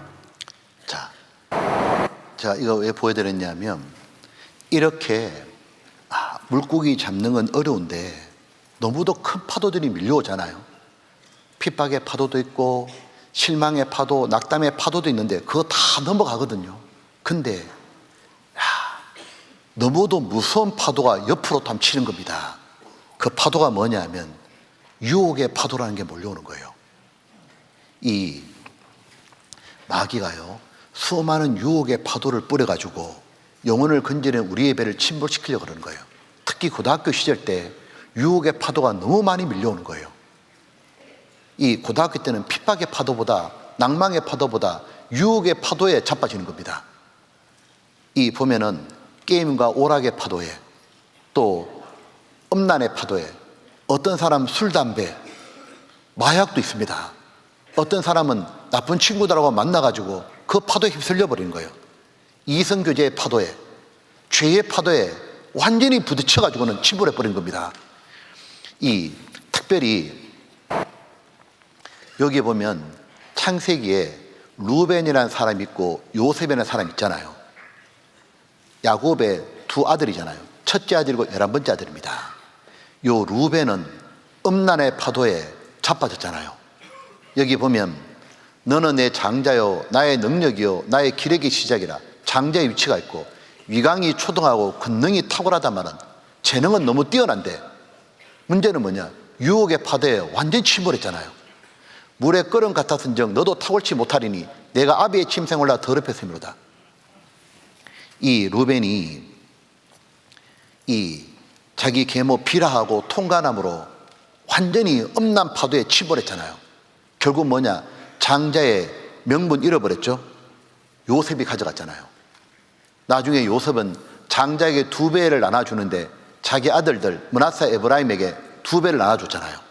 근데 요셉은 음란의 파도가 안 몰아쳤냐? 쳤죠. 이 요셉의 이 보디발의 아내가 유혹했잖아요. 근데 요셉도 그때 한참 20대입니다. 한참 가장 이 음심이 많을 때잖아요. 요셉도 죄인으로 태어났기 때문에 당연히 엄나는 마음이 있죠. 보디발이 아내가 보통 이쁜 게 아니잖아요. 매일매일 유혹하고, 보디발의 아내가 아무도 없을 때 또 유혹했습니다. 우리 일은 나쁜 짓 해도 아무도 모른다고, 그리고 이렇게 하고 나면 내가 네 인생 펴줄 거라고 별 유혹을 다 했을 거 아니에요. 근데 요셉은 어떻게 안 무너졌냐 그 말이에요. 요셉은 엄난의 거센 파도가 때리는데 요셉에게는 그 파도에도 흔들리지 않는 견고한 영혼의 닻이 있는 거예요. 배는 이렇게 닻이 바닥에 내리잖아요. 그러면 아무리 흔들릴 수 있어도 침몰하지 않잖아요. 이 요셉의 영혼의 닻이 뭐였냐면 하나님이잖아요. 하나님 주신 꿈. 보디발의 아내가 유혹할 때 내가 하나님께 어찌 큰 죄를 득자리까? 하나님께 죄를 짓겠습니까? 요셉 마음에는 하나님이 있는 거예요. 왜? 하나님이 전부거든요. 하나님이 요셉한테 꿈을 줬잖아요. 이 꿈을 이루어줄 분은 하나님밖에 없어. 그렇잖아요. 자기가 비록 불행하게 살았지만 하나님 뭐라고 약속했냐면 가장 존귀하게 만들어줄 거라고, 네 부모님과 네 형들이 너에게 절할 거라고, 너를 존귀한 인생, 위대한 인생으로 바꿔줄 거라고. 그걸 해줄 분은 하나님밖에 없잖아요. 요셉은 하나님만 딱 붙잡고 있잖아요. 결국은 뭐냐면 하나님이 그 꿈을 이루셨잖아요. 총리가 돼가지고 수많은 사람을 살렸잖아요. 영원토록 빛나는 사람 됐잖아요. 여기 보면 이 파도가 몰아칠 때 바로 이 영혼의 닻이 필요한 겁니다. 영혼의 닻을 내려라. 히브리서 6장에 보게 되면 이는 우리가 이 소망이 있는 것은, 같이 볼까요? 영혼의 덫 같아서 튼튼하고 견고하여 휘장 안에 들어가나니. 이 영혼의 덫이 뭐냐면 하나님의 약속을 믿는 거예요. 하나님이 거짓말을 하실 수 없는 두 가지 변치 못할 사실을 인하여 앞에 있는 소망을 얻으려고 피하여 가는 우리로 큰 안위를 받게 하렵니다. 무엇이냐면 하나님은 거짓말 안 한다는 거예요. 하나님은 맹세도 하셨잖아요. 하나님께서 유혹을 견디면 축복 주겠다. 이 땅에 고생했지만 영원한 상으로 갚아주겠다. 하나님 그 말씀을 반드시 지키는 거예요. 하나님의 말씀을 안 지키면 하나님이 아닌 거예요. 그러니까 하나님은 반드시 약속을 지키는 분이니까 그 하나님, 요셉에게 하나님의 꿈을 줬잖아요. 그 꿈은 하나님이 반드시 이루어줄 거라는, 그게 요셉에겐 영혼의 닻처럼 딱 있는 거예요. 그러니까 그 엄난의 파도에 넘어지지 않는 겁니다. 이 보면 이 로마에 가보게 되면 카타콤베가 있거든요. 옛날에 초대교회 때 로마 이 황제가 구원받은 사람을 핍박해서 많이 죽었잖아요. 그들의 핍박을 피해가지고 저 외곽 지역에 지하에 공동묘지인데 그 공동묘지에 동굴 파가지고 숨어 살았습니다. 여기 보면 이 카타콤베 출입구에 보면 이렇게 되어 있습니다. 이 카타콤베 안에 여러 그림들이 많아요. 그 중에 그림 하나가 뭐냐면 바로 닻입니다. 닻. 왜냐하면 이 닻을 딱 그렸던 거예요. 동굴 벽 안에다가. 여기에 보면 이런 그림이 있어요. 비둘기는 성령이고 물고기, 예수님이 물고기라 했죠, 우리한테. 익투스, 주는 그리스도의 살아계신 하나님이다. 그 다음에 예수님이 목자인 것. 근데 뭐가 있냐면 닻이 딱 있는 거예요. 이들은 뭐라고 생각했냐면 우리는 잠시 뒤면 천국 간다고, 하나님이 분명히 약속하셨다고, 닻을 딱 내리자고, 고생하자고, 유혹에 흔들리지 말자고, 핍박에 흔들리지 말자고. 유혹과 핍박이 몰려와도 주 섬기는 내 맘 변치 못해. 세상 즐거움 다 버리고. 보면은 우리 마음에도 하나님 주신 닻이 있어야 되는 겁니다. 그리고 또 하나의 이 마귀가 치는 파도가 뭐냐면 방탕의 파도라고 있는 거예요. 방탕의 파도. 이 보면 이렇게 한번 보셔요. 닻이 꽉 박아놨잖아요. 자, 요 데마라는 사람이 있거든요. 요 골로새 4장에 보게 되면 사랑을 받는 어원 누가와 또 데마가 너에게 무난하니라. 여기 골로새서잖아요. 골로새서 성경은 바울이 복음 전하다가 감옥에 갇혔을 때 썼던 편지 옥중서신이라고 얘기해요. 그때 바울이 감옥에서 골로새 지역에 편지를 보내는 거예요. 에베소에도 편지 보내고 에베소 교회, 골로새 교회, 빌립보 교회 편지를 보낼 때 그때 바울 옆에 누가 있었냐? 데마가 있었잖아요. 여기요. 같이 감옥에 갇혔거든요.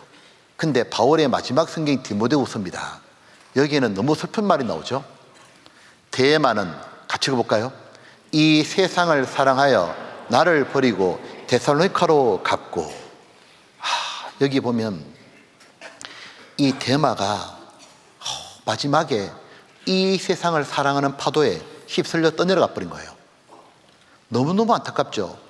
바울과 함께 복음을 전했는데 감옥 투옥도 됐는데 조금만 견뎠다면, 여기 앞에 보면 이렇게 돼 있죠. 누가가 있다. 요 누가가 누가복음 기록한 거예요. 그러면 데마도 같이 끝까지 견뎠다면 데마 복음도 나올 수 있었잖아요. 근데 세상을 사랑하는 바람에 바울을 버리고 데살로니가로 가버린 거예요. 세상 사랑하는 파도에 자빠진 겁니다.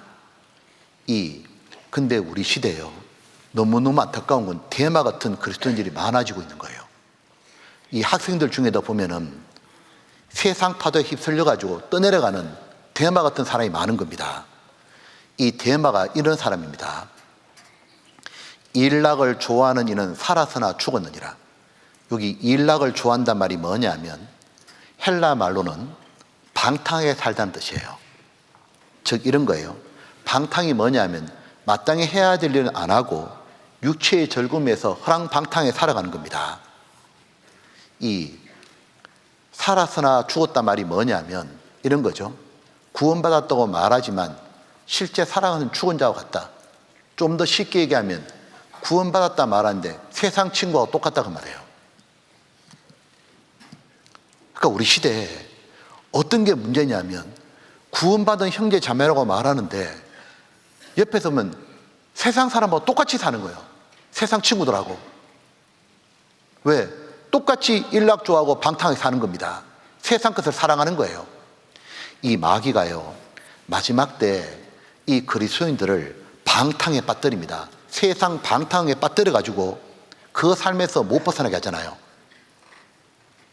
누가복음 21장에 예수님 말씀하시기를 너는 스스로 조심하라. 그렇지 않으면 방탕함과 술 취함과 생활의 염려로 마음이 둔화해지고 뜻밖의 그날이 덕과 같이 너에게 말이라. 이 날은 온 지구상에 가는 모든 사람에게 이 말이라. 이 마지막 때 마귀가 얼마나 크게 역사하는지 이런 일이 벌어진다는 거예요. 방탕에 빠진다는 거예요. 너희는 구원받은 사람이잖아요. 방탕에 빠질 수 있다는 거예요. 세상 것에 완전히 빠질 수 있다는 거예요. 방탕해지면 해야 될 일 못한다 그랬잖아요. 스스로 조심하라고. 이 마귀가요, 구원받은 사람을 방탕하게 만들려고 만들어낸 게 뭐냐면 스마트폰이잖아요. 이 밤새도록 아니면 밤늦게까지 집에서 뭐 하냐니까 폰 가지고 있는 겁니다. 게임하고 카톡하고 SNS하고 유튜브 보고 이러다가 아침 일찍 못 일어나는 거예요. 방학 때는 더더욱 그렇죠. 하루 종일 멍한 상태가 되는 거예요. 그러니까 시간과 물질과 힘을 폰에 다 뺏겨가지고 정작 해야 될 전도 계획도 못 세우고 열심히 하지도 못하고 학업에 진보도 없잖아요. 이 스마트폰을 잘못 사용하면 마귀 놀이터입니다. 스마트폰이라는 방탕의 파도에 휩쓸려가지고 완전히 어떤 일이 벌이냐면 세상 사람하고 똑같이 해버린 거예요. 이거 한번 보셨던가요? 인터넷에 있던데 마귀의 유혹이 인터넷 파도라는 게 있는 겁니다. 마지막 시대 사탄의 전략이 친애하는 마귀들아, 우리는 지난 수천 년 동안 하루도 쉬지 않고 하나님과 커다란 전쟁을 치러왔다. 이전에는 마지막 시대에 돌입했다. 이제부터 시작되는 전쟁이야말로 우리 모두의 운명이 결정날 것이다. 어떻게 하면 이 전쟁에 승리할 것인가? 내가 이 마지막 시대에 너희들에게 명령하고 싶은 것은 매우 간단하다. 그들의 시간을 하찮고 사소한 일들로 바쁘게 만들면 된다. 피곤한 일과를 마치고 기간 후 또는 공부를 다 하고 기간 후 그 말이죠. 자극적인 TV 프로그램과 뉴스와 드라마를 보도록 하여 그들의 영혼이 성령의 음성을 들을 만한 여를 도무지 가질 수 없도록 몰아가라. 모든 가정과 거리와 직장마다 사람의 정욕과 탐욕을 좌우하는 영상 음악을 무차별하게 퍼부어라. 어디를 갔는지 신문과 잡지, 텔레비전, 인터넷, 스마트폰에 앉아서 시간을 보내도록 만들어라. 광고와 연예 뉴스, 영화를 통하여 불결하고 엄란한 생각과 말들이 늘 마음속에 머물도록 만들어라. 그래야 청년들의 신앙과 도덕을 무너뜨려 결혼에 대한 가치관을 혼란케 하라. 이 사회의 가치관과 풍요를 부도덕과 불법으로 망가뜨려라. 동성연애, 불륜, 이혼, 낙태를 타당하게 하는 것이 지성다운 처사라 생각할 것이다. 컴퓨터의 노예가 되게 하라. 초고속 통신망을 연결시켜 날마다 흥미로운 광고와 음란한 이메일을 무수히 보내고 각종 정보와 스팸 메일을 퍼부어 경건한 마음을 갖지 못하게 하라.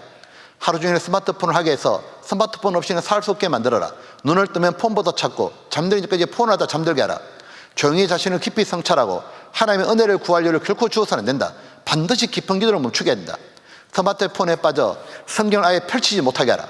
손에서 성경과 신앙성을 떠나게 하라.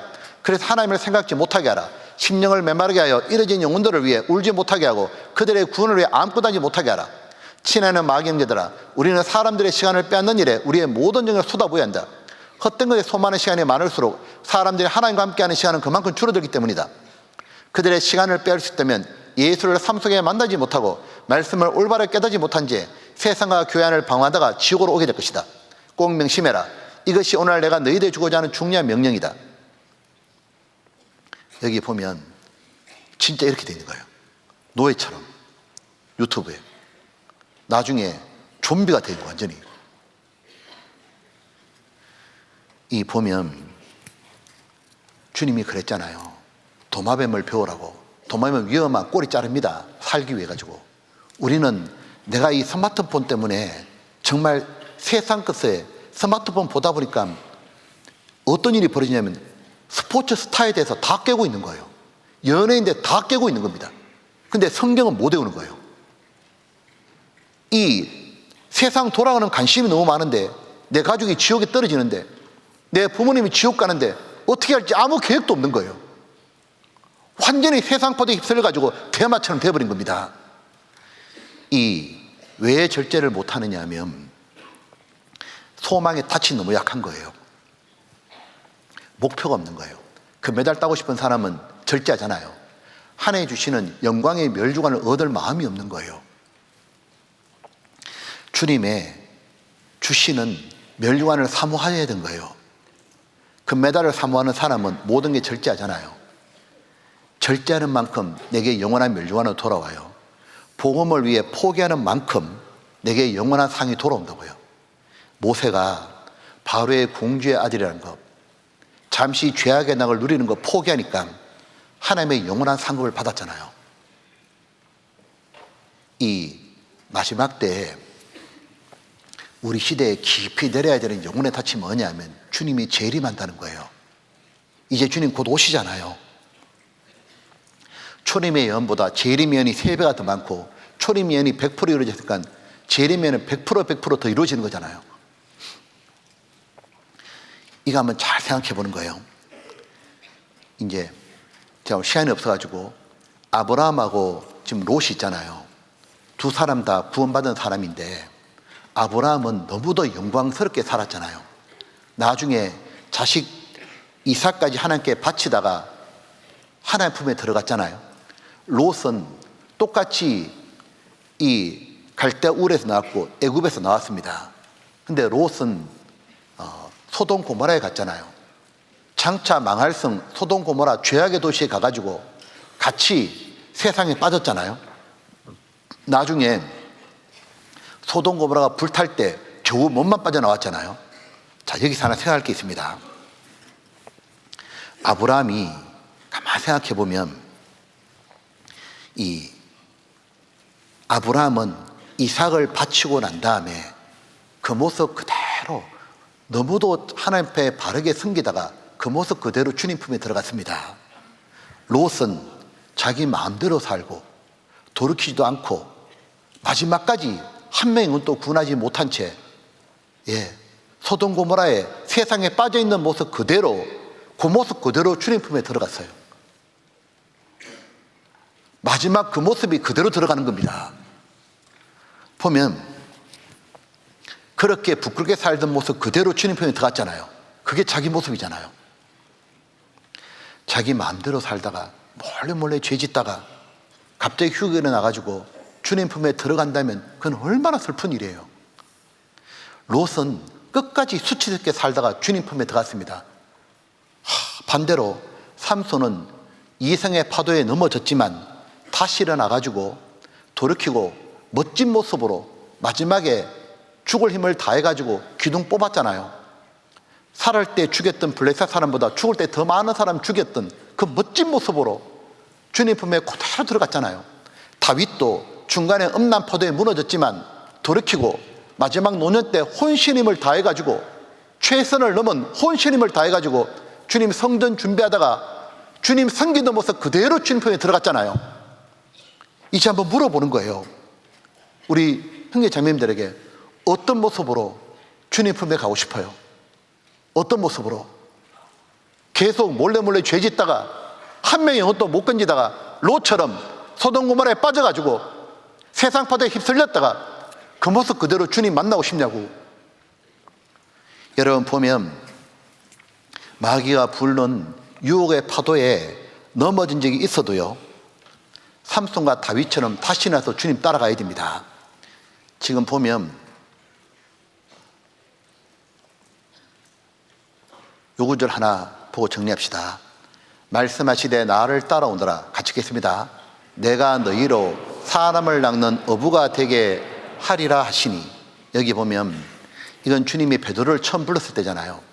여기에 중요한 게 있습니다. 예수님께서 베드로한테 나를 따라오너라 말씀했잖아요.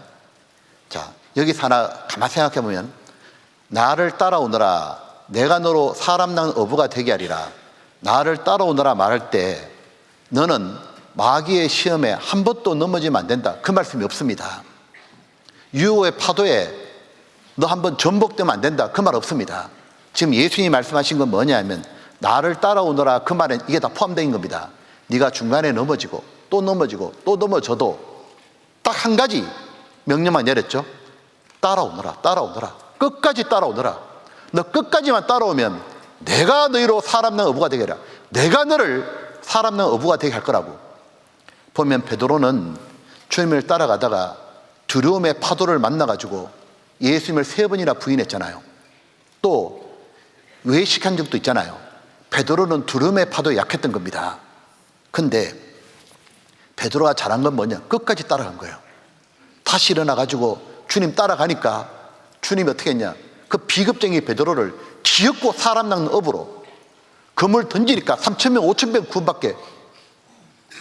3번이나 부인했던 베드로가, 그 비겁쟁이 베드로가 어떻게 그렇게 많은 사람을 낚는 어부가 될까? 이 비겁쟁이 베드로 한번 생각해봐요. 두려움만 일났다 하면 포기했거든요. 그 비겁쟁이 베드로가 설마 이렇게 많은 사람을 정말 구원할까? 사람 낚는 어부가 될까? 베드로가 마지막에 순교까지 했잖아요. 담대하게 베드로 전후서를 기록하고. 이런 사람이 될 거라고 누가 생각했겠냐고요. 당시에 예수님이 나를 따라오너라 그 말할 때 그 베드로 모습만 봤다면 이 베드로가 훗날 예수님의 수제자로 이렇게 많은 영혼을 주님 포로 이끌 거라고 누가 생각했겠냐고. 아무도 그렇게 생각 안 했습니다. 마귀조차도 그렇게 생각 안 하고 베드로를 비웃었을 거예요. 그런데 베드로를 사랑하신 주님은 기억하신 거예요. 주님은 베드로를 포기 안 하는 거예요. 주님은 기억하시잖아요. 주님이 뭐라고 말씀했냐면 내가 너로 사람 낚는 어부가 되게 할 거니까 베드로야, 넘어지고 또 넘어지고 또 넘어져도 너는 나를 끝까지 따라오너라. 내가 기어코 너를 바꿀 거라고. 보면 주님은 우리가 아무리 많이 넘어지고 실패했다 할지라도 재성이 너무 강해도 주님은 끝까지 따라오면 기어코 고쳐요. 나를 위대한 어부로 만드시는 거예요. 왜? 예수님은 여호와 라파입니다. 치료하시는 하나님, 고치시는 하나님. 보면 마귀 말을 들으면 안 돼요. 마귀는 우리가 유혹에 파도 해가지고 죄를 짓고 난 다음에, 죄 짓게 만들고 난 다음에 침륜에 빠뜨리잖아요. 너 안 돼. 너 끝났어 이제. 넌 해봐야 안 돼. 너는 원래 그 모양이야. 그런 말을 들으면 안 돼요. 우리는 예수님의 음성의 귀를 딱 기울인 거예요. 예수님이 뭐라고 하시냐면 일어나라, 나를 따라오더라. 내가 너를 사람 낚는 어부가 되게 할 거니까, 내가 너를 기어코 고치니까 따라오더라고. 뼈아픈 실패를 했더라도, 뼈아픈 큰 잘못을 했더라도 돌이키고 철저히 돌이키고, 그런 사람을 하나님 더욱 귀하게 사용하죠. 다윗이 그랬고 마가도 그랬고 삼손도 그랬습니다. 그러므로 죄를 지었다 하더라도 다시 일어나서 주님을 끝까지 따라가야 해요. 주님을 끝까지 따라가는 게 뭐냐면 주님의 계신 몸된 교회 가운데 끝까지 있는 거예요. 제가 신앙생활 37년 쭉 지나면서 본 게 있습니다. 무엇이냐면 우리 중에 완전한 사람 단 한 명도 없었다는 거예요. 그리고 한 가지 본 게 있습니다. 주님은 기껏 사람을 바꾸더라는 거예요. 여기 주께서 너희를 우리 주 예수 그리스도의 날에 책망할 것이 없는 자로 같이 볼까요? 끝까지 경고케 하시리라. 너희를 불러 그의 아들 예수 그리스도 우리 주로 더불어 교직케 하시는 하나님은 미쁘시도다. 하나님이 뭐라고 하시냐면 교제 속에 우리를 불러셔가지고 끝까지 경고케 할 거라고. 다시 일어나가지고 교회에 나가가지고 주님의 말씀을 들어야 돼요. 시간 지나잖아요. 언제 넘어졌는 듯이 우뚝 세우셔가지고 베드로처럼 사람 넣은 업으로 만들어 가시는 거예요. 오직 나는 여호와를 우러러보며 나를 구원하신 하나님을 바라보나니 나의 하나님이 나를 들으시로다. 나의 대적이여 나로 인하여 기뻐하지 말지어다. 같이 읍시다. 나는 엎드러질지라도 일어날 것이요 어두운 데 앉을지라도 여호와께서 나의 빛이 되실 것이므로다. 내가 어두운 데 앉았을지라도 여호와께서, 내가 지금은 비록 이 모양이지만 여호와께서, 하나님이 나의 빛이 될 거라고. 하나님이 나를 사람 낳는 어부가 되게 할 거라고. 하나님이 내게 명령한 딱 하나입니다. 나를 따라오너라. 끝까지 따라오너라. 죄를 짓고도 다시 나서 교회 가고 다시 토요교제도 가고 다시 말씀 듣고, 그러다 보면 하나님이 나를 바꾸는 거예요. 그 위대하신 하나님, 나를 끝까지 사랑하신 하나님, 그 손에서 여러분이 위대한 어부가 되면 좋겠습니다. 같이 기도하겠습니다. 아버지 하나님, 저희들을 구원해 주신 것을 너무 감사합니다. 이 험한 세상에 저희들을 구원해 주셔서 천국의 항구로 이끌어 주신 하나님, 이 땅에 있을 동안 제가 주님과 함께 수많은 영혼을 구원하고 주님 앞에 갔을 때 칭찬과 존귀와 영광을 얻게 하여 주십시오. 저희 고등부 형제님들 사람 낚는 어부가 될 수 있도록 끝까지 주님을 따라가서 주님이 변화시켜 주시는 그 놀라운 권능을 경험하게 하여 주시옵소서. 저희를 영원히 사랑하시는 예수님 이름으로 기도드렸습니다. 아멘. 예, 수고하셨습니다.